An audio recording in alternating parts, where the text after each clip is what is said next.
உலர்ந்த எலும்புகள், காலொன்றி மகா பெரிய சேனையா. எத்தனை பேர் தூசியை விட்டு எழுமணும்னு விரும்புறீங்க? தூசியை விட்டு நான் எழுமணும். இன்னைக்கு கர்த்தர் உங்களோடு பேசுகிறார். எல்லாவற்றையும் செய்கிறவர் சொல்லுகிறார், எழும்பு. சில தூசி, சிலருக்கு அந்த வீட்டுக்குள்ள போனா அந்த தூசி இருக்கும். சில இடத்துல அப்படி சாம்பலை போட்டு வச்சிருப்போம். அதாவது சில ஏரியாவை பார்த்தாலே ஃபீல் ஆயிரும். சில நபர்களை பார்த்தா அப்படியே போய் உட்கார்ந்து இருந்தாள். இவ்வளவு நாள் போதும் போதும், 3 நாள் அழுதா போதும். சீஷர்களே 4வது நாள் பூட்டி அறைக்குள்ள வந்துட்டாரு. அவர் வந்துருவாரு. நீ பலன் கொள்ளணும்.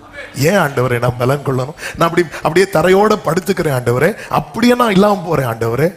நான் பிறந்த நாள் எல்லாம் சபிக்கப்படுவதாக இப்படிலாம் ஏன் சொல்லிட்டு இருக்கிறேன்? எதுக்கு ஆண்டவர் இப்படி ஒரு வாழ்க்கை? இல்ல, ஆமென், ஃப்ரெண்ட்ல இருக்குப்பா. ஆனா நீ பலப்படணும். தானியேலை பலப்படுத்தினதும் அடுத்த வார்த்தையை பாருங்கள், அதனுடைய 20வது வசனம். அப்பொழுது அவன், நான் உன்னிடத்தில் வந்த காரணம் என்னதென்று உனக்கு தெரியுமா? 21, சத்திய எழுத்திலே கண்டிருக்கிறதை நான் உனக்கு தெரிவிப்பேன். நிறைய உனக்கு சொல்ல போறேன், நிறைய உனக்கு சொல்ல. அதான் எலியாவே, உனக்கு இங்க என்ன காரியம்? எலியாவே வந்து நில்லு, நான் பேசுறேன் எலியாவே. ஆமே, நான் சொல்றேன் எலியாவே. ஆமென். அவ யாரு உன் முடிவு எழுதுறதுக்கு? நீ இங்க வா. நீ சூரச் செடிக்கு கீழே இருந்துட்டு இருந்தா யேசபேலுடைய வார்த்தை தான் உன் காதுல மறுபடியும் மறுபடியும் தொனித்து கொண்டிருக்கும். நீ பலம் கொண்டு ஏன் சமூகத்துல வா. நான் சொல்லுகிற வார்த்தை உன் காதுல மறுபடியும் மறுபடியும் கேட்கும்படி செய்கிறேன். நீங்க அதுக்கப்புறம் கவனிச்சீங்கன்னா, இத எலியா வந்து யார மைண்ட் பண்ணவே இல்லை தெரியுமா? யேசபேல மைண்ட் பண்ணவே இல்லை. ஆசகேல அபிஷேகம் பண்ணு, யெகூவ அபிஷேகம் பண்ணு, எலிசாவை அபிஷேகம் பண்ணு. இது எலியா பாருங்க, ஒருத்தன் மேல சாலையை போட்டு போகுது. எப்படியும் யாருக்கு கதை முடிய போகுது? யேசபேல் கதை முடிய போகுது. அவ கதை முடிய போகுது. அவ சத்தம் போட்டு நடக்கணும். ஆமென், ஆமென். சில சொல்லுவாங்க பாருங்க, அவங்க ஏன் இப்படி சத்தம் போடுறாங்க? வயசுல போட்டும். இந்த போட்டுங்கிறதுல நிறைய அர்த்தம் இருக்கு. உண்மையிலே எலியா அதுக்கப்புறம் யாரை மைண்ட் பண்ணவே இல்லைன்னா, யேசபேல மைண்ட் பண்ணவே இல்லை. அப்படி மைண்ட் பண்ணாதனால இவன் நேர ஆண்டவர் வா உன்னை எடுத்துட்டு போறேன்னு சொன்னா நேர எங்க வந்து நிக்கிறான்? யோர்தானுக்கு முன்னாடி வந்து நிக்கிறார். ஒரு வார்த்தையில சுருண்ட ஆளு யாரு?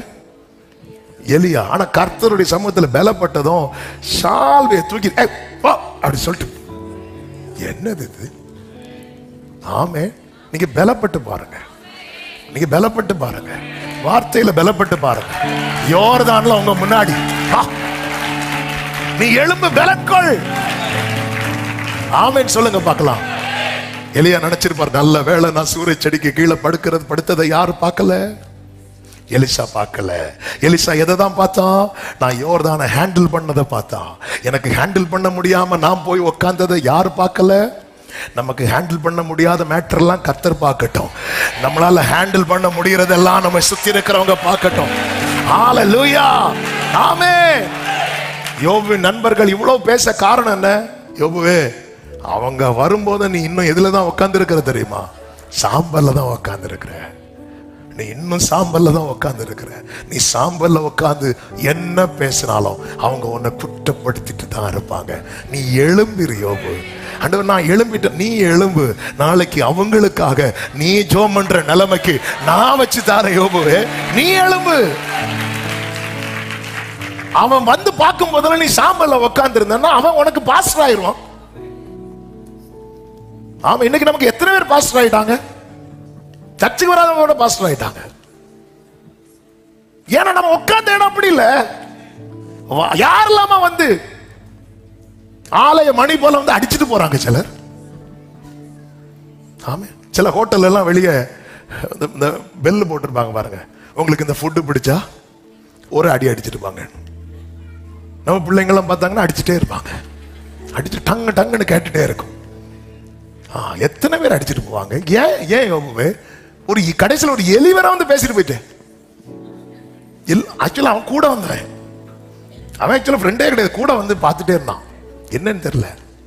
ஆமா, நீங்க எதுக்குங்க இவங்களை அடிச்சுங்க? அவன் அடிச்சுட்டு இருந்தா என்னன்னு தெரியல. நானும் போய், ஏன் உனக்கு இந்த பிரச்சனை யோபுவே?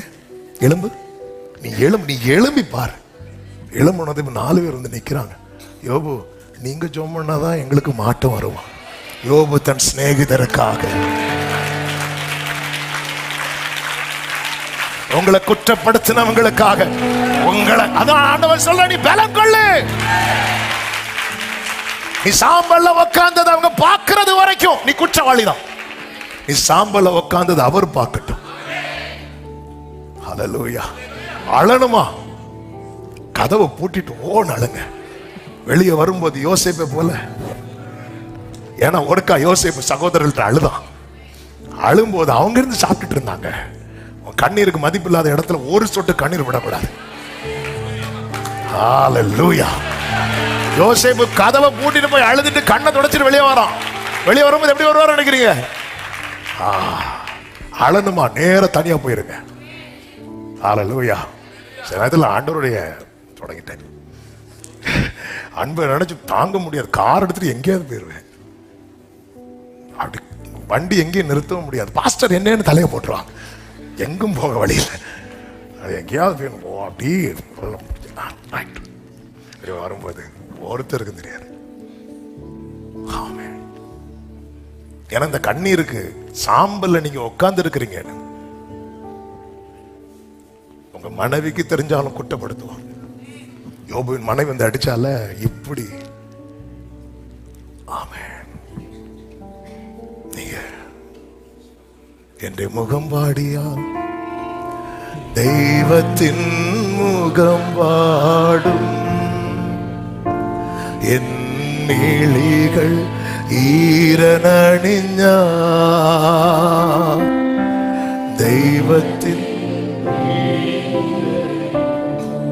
ஆமென், ஆமென், ஆமென்.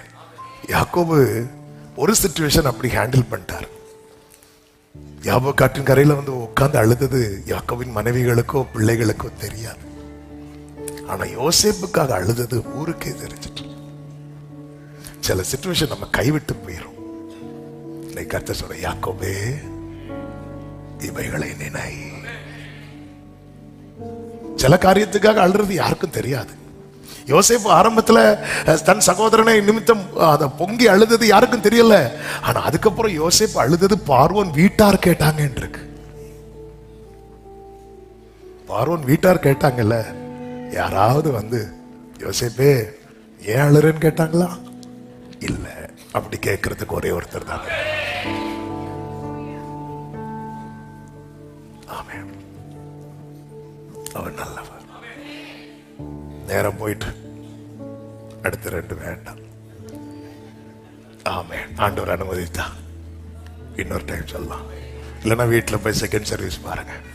கர்த்தர் உங்களை ஆசீர்வதிப்பாராக. கண்களை மூடி பலன் கொள்ள.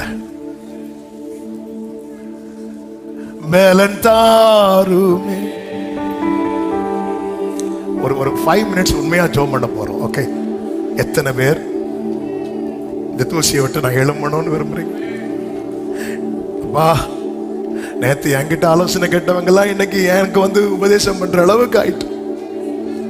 ஏன்னா நான் அப்படி இருக்கிறேன். நான் தூசியில இருக்கிறேன். என் கூட பேசி என்னை எழும்ப வச்சிருக்க. எலியாவை நீ எழுப்பிட்டேன்னா ஜெயிச்சுட்டேன். ஏசபேல்ல மேட்டரே கிடையாது உனக்கு. ஆனா சூரிய செடி கீழே இருக்கிறது வரைக்கும் அந்த மேட்டர். யோபு, வந்தவங்க எல்லாம் உன் நண்பர்கள் உனக்கு ஆறுதல் சொல்ல வந்தவங்க கூட உன்னை குற்றப்படுத்தினா பத்தியா? ஏன்னா அவன் உன்னை எப்படி பார்க்கறான் தெரியுமா? நான் உன்னை எப்படி பார்த்தேன் தெரியுமா? உத்தமனும் சன்மார்க்கனும் தேவனுக்கு பயந்தவன். ஆனா அவங்க எப்படி பார்த்தாங்க தெரியுமா? குற்றவாளியா பார்க்கறாங்க உன்னை. ஆமென், ஹல்லேலூயா. சாத்தான் கூட இப்படி குற்றப்படுத்த மாட்டாங்க. சில மனிதர்கள் குற்றப்படுத்துறத பார்த்தா சாத்தான் கூட என்ன சொன்னான்னா, ஆண்டவரே நீங்க அவனை பாதுகாக்கிறதுனால அவன் இப்படி இருக்கிறான், அதோட முடிச்சுட்டான். ஆனா வந்தவங்க எல்லாம் சொல்றாங்க, சன்மார்க்கனை என்னைக்காவது ஆண்டவர் தண்டிச்சிருப்பாரா? நீதிமான தண்டிச்சிருப்பாரா? நீ வந்து ரொம்ப உன் பார்வைக்கு நீதிமான மாதிரி இருக்கிற, ஆனா நீ குற்றவாளி அப்படி சொல்லி குற்றப்படுத்துறாங்க. ஏன்? நீ சாம்பல்ல இருக்கிற. நீ சாம்பல்ல இருக்கிறது வரைக்கும் இன்னைக்கு கர்த்தர் தீர்க்கமாய் சில உள்ளங்களோடு பேசுகிறார். நீ எழும்பிட்டேனா? உன் வாழ்க்கையில 42வது அதிகாரம் எழுதப்படுகிறது. நீ எழும்பிட்டேனா? நீ எழும்பிட்டேனா? நீ எழும்பிட்டேனா? சதனலரே மகடர பலவர பலரா சதரலரியா தனலரே. ஹல்லேலூயா. கண்மலைகள் பெயர்க்கும்படியாய் கர்த்தர் என்னை கரம் பிடித்தார். கண்மலைகள் கர்த்தர் என்னை காத்திருந்து காத்திருந்து பலனடைந்து கழுகு போல காத்திருந்து